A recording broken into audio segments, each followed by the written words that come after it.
do you rap and everything, but you also speak Spanish on some songs as well. Yeah.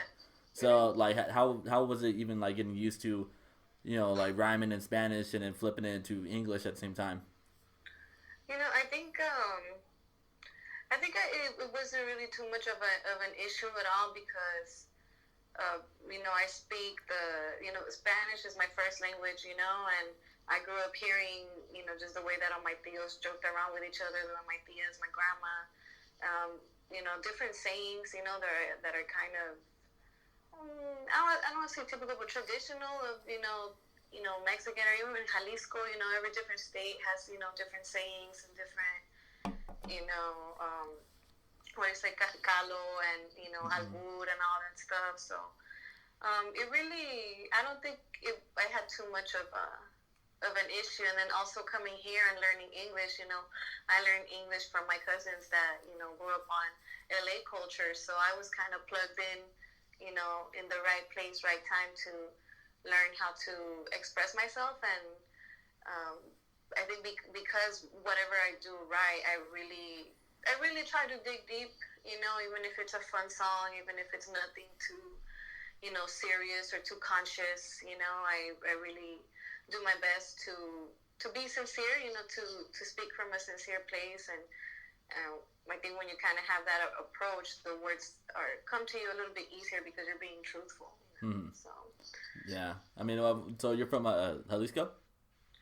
Yes. Okay, cool. So my I look white, but I'm Mexican myself. But my family is out. They were from what was it, Sinaloa, and so. Okay, cool.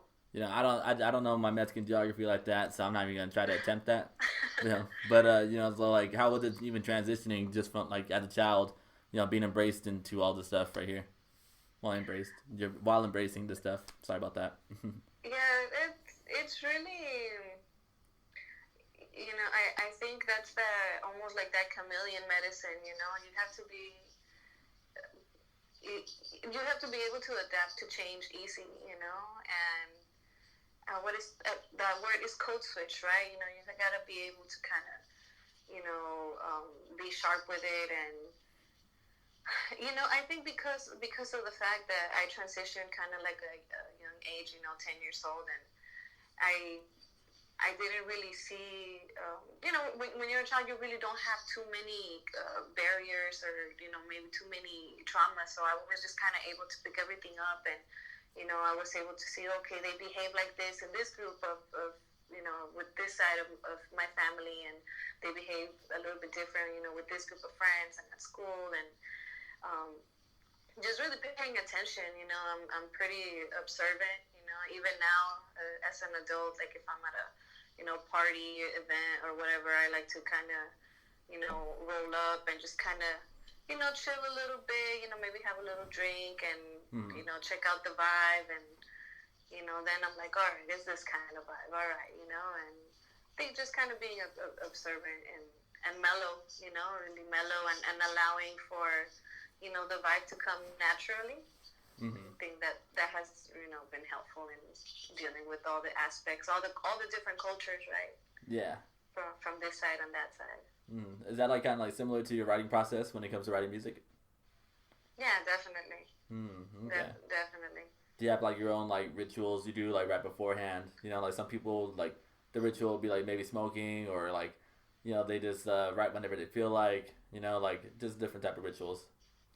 Yeah, definitely. I remember at first when I first started writing, when I first started writing bars, which was like, I don't know, 15, 16 years old, I would just get these like waves of just inspiration, and I would write over different beats to different songs, that were already out. Of course, a lot of like Snoop Dogg, some Cypress Hill here and there, beats that I liked, and I would just write about what I was feeling at the time.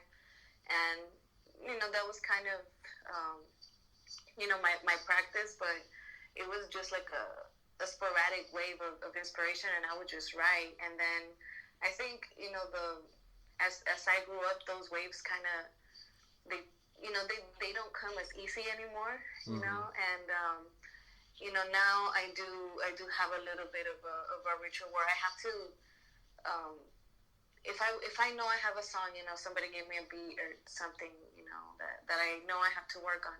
I do like to clean up. I like to, have a nice clean area, my bed made, maybe have a little bit of a snack ready, or, eat while I ride, or eat it before, and, smoke a little bit, and maybe listen to, other things that inspire me, and just kind of catch a vibe. I'm like, all right, and then I get to writing. But there are instances here and there where the beat just sparks something in my head right away, like as soon as I hear it, and I'm like, all right, let's get it, and I'm able to just write, very, very freely, and it's just, I have to go for it, I feel like if I don't chase that feeling right there and then, like, those lyrics are gonna go, So sometimes I stop, whatever I'm doing, if I get that wave of inspiration, and I just dedicate myself to putting it on paper or writing it on my phone, and, writing with that wave until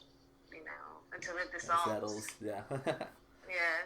Yeah, no, I feel you on that. Like me, like I write music as well, but like definitely if like